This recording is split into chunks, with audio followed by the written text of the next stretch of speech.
Thank you, Madam Speaker and members. AB 1469, SB 864 addresses the CalSTRS unfunded liability.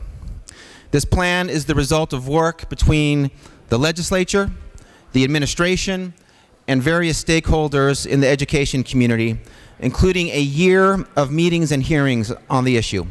It was a problem for all of us, both on a business side and a personal side. So it's not news to anyone when I speak about the funding of CalSTRS that the recessions took a bite out of the system. It took a bite out of everyone's life, whether it's an IRA or personal savings or a 401k. It was devastating to institutional investors like CalSTRS and devastating to the economy across the globe. That's why it's known as the Great Recession. What we realized then was that we could no longer justify an argument that said we can invest our way out of it. The math just didn't add up. There was a critical worry, especially building up over the last couple of years, that something was going to happen and it was not going to be good. We were on a collision course. Ultimately, that would have meant insolvency of the plan about 30 years out. We realized that it was time for us to bring more revenues into the system if we were to meet our mission, which is that secure retirement for California's educators. In working with the Speaker's office, we came to a collective decision led by the Speaker that we should try to do something this year, that it couldn't wait, that every day that we waited was $22 million more of unfunded liability.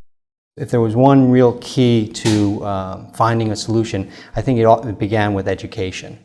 As soon as legislators and the governor knew that teachers were willing to have some skin in the game as well and some shared sacrifice in the solution, I think that really helped get the ball rolling and helped us get to a solution quicker.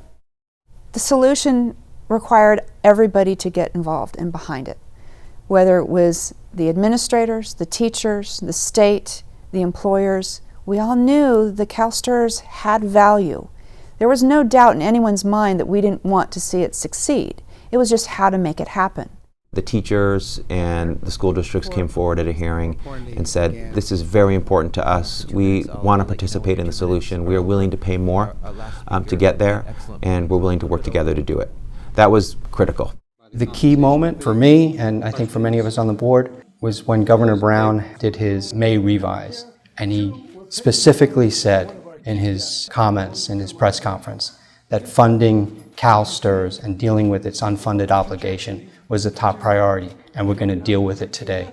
And the stakeholder groups and the educators said, yes, this is the time, this is the opportunity, and we're going to do it. So we came up with a proposal this year that gets us there, 100% funding over just over 30 years. And it's a tremendous accomplishment from all the people who worked on it, from the governor's office to the teachers to our school districts, CalSTRS, Assembly and Senate, on both sides. And it's a historical accomplishment that I'm very proud to have been a part of.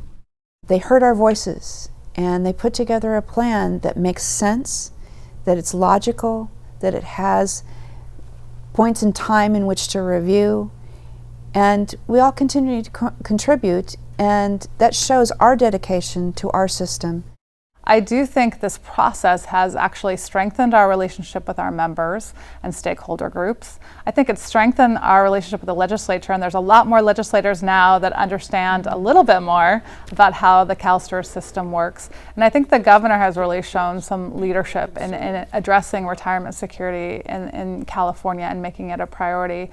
Crossing that divide, whether it comes from a media perspective or the legislative perspective, and having a supportive administration like we've had, and having a change in the economy so that people have a little more time to breathe and think about issues, all of those things together created the right collaborative context for this bill to be passed.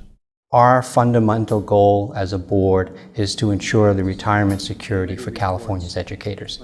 And that wasn't going to happen if we didn't find a funding solution. And fortunately, we have. And I'm so grateful for all the people that have made it possible to do that.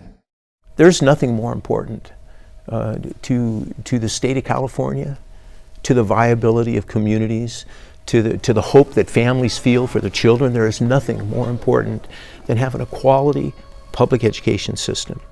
And one of the best things that we can do to guarantee the viability of that system is to be sure that there is a defined benefit retirement in place. We've done that, and in doing so have signaled to our children's children's children that this is serious business and we are always going to pay enough attention. All members vote who desire to vote. All members vote who desire to vote. Clerk will close the roll, tally the votes. Ayes 76, no 0. Measure passes.